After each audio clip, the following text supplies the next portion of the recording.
The tomb, it ate people. Lunar New Year was just around the corner. During the nights, everyone in Guozhuang village was out and about, having a good time, blasting firecrackers. Suddenly, a loud explosion from the mound nearby made the firecrackers sound like mouse chirps. The booming continues, but nobody was gutsy enough to check on the source of the explosions that night. The next morning, the villagers finally manned up to go out and take a look.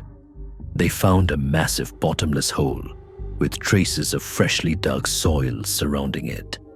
This was nothing new for the villagers. Grave robbing activities were notorious in Shanghai County, and they were certain this was just another blown-up tunnel entrance. The authorities were informed, and experts from the Archaeological Bureau swiftly arrived on the site. After some investigation, they found more concealed holes all over the mound. One could play whack-a-mole there. Some holes were believed to be from century-old jobs. The experts were dismayed. They figured the ancient site might have been severely vandalized and thoroughly robbed over the years. They might be too late. Okay, time to bring out the gizmo. Introducing the Luoyang shovel, a shovel invented by the grave robbers and now used by archaeologists to extract a section of earth to figure out the depth of the tomb and the dynasty it belonged to based on the soil content. The experts inspected the soil specimen, and something got them puzzling. Among the mound soil, there were yellow sands.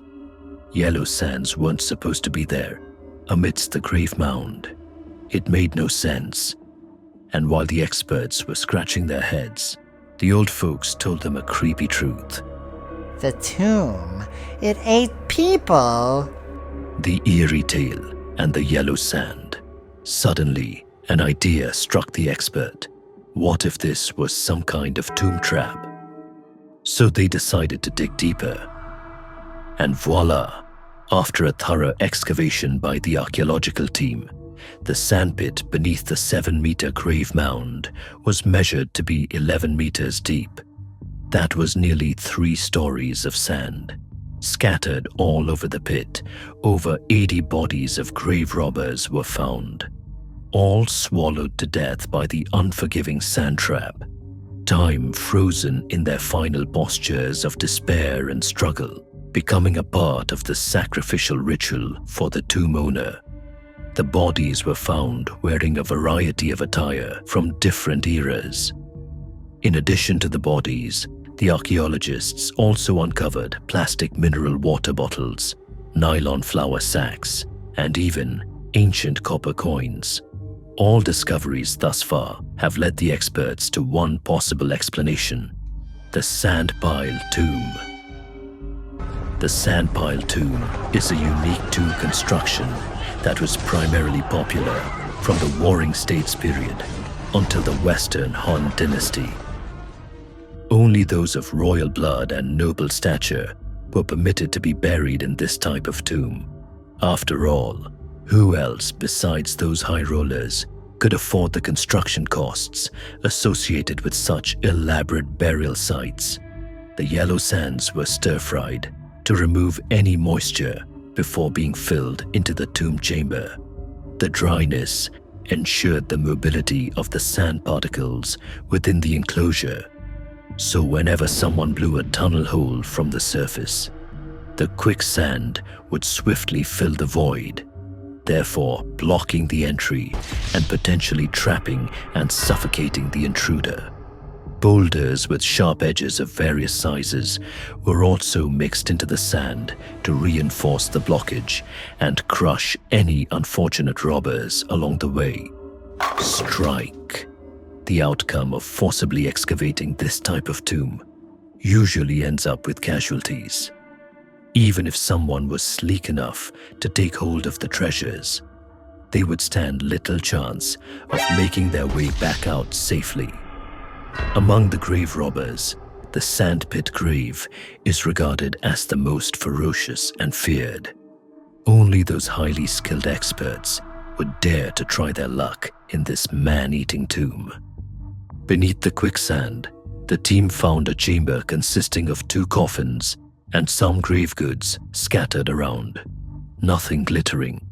The shabby contents in the chamber doesn't add up with the caliber of the tomb's size and the installation of such a high-class anti-theft system. The experts pried open the 2 coffins, only to find they were both empty. Puzzled, the experts investigated the area around the empty coffins and suspected they hadn't reached the lowest level of the tomb. After further digging, the team uncovered another chamber directly beneath the empty coffin chamber. This true chamber was concealed beneath a layer of rock designed to confuse intruders, giving a false impression that they had reached the bottom of the tomb. This is known as a fake grave, an anti-theft system intended to mislead the grave diggers so they would rummage the decoy and leave the actual grave undisturbed. Usually, the fake grave and the true grave are built in 2 separate locations, but in the case of the Guozhuang tomb, the true grave was concealed directly beneath the fake one. After a complete excavation, the archaeological team finally reached the true bottom of the pit. The tomb site was revealed to be a T-shaped compound. The team discovered that the yellow sands were scarcer on the east side of the tomb, where most of the ancient robber tunnels were concentrated. In this section, the team also found a brick from the Han dynasty.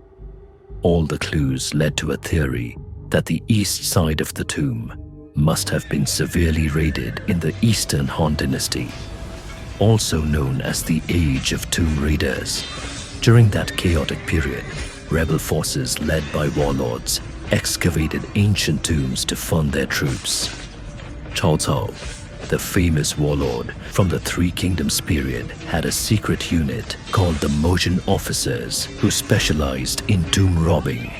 On top of that, there were tomb robber families among the civilians who earned their living through the wealth snatched from the dead nobles. As a result, what remained within the true coffin was only half of a skull.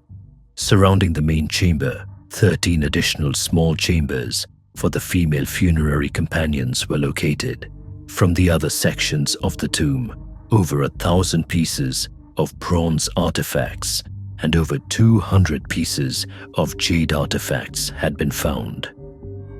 The most prominent discovery was a bronze tripod or ding with a diameter of 80 centimeters, which was second only to the forger's large ding unearthed from the famous tomb of King Yu of Chu, a certified tomb from the ancient state of Chu. Through the design aesthetics and engravings on the unearthed artifacts, experts believed this was the tomb of a descendant of a monarch from the state of Chu.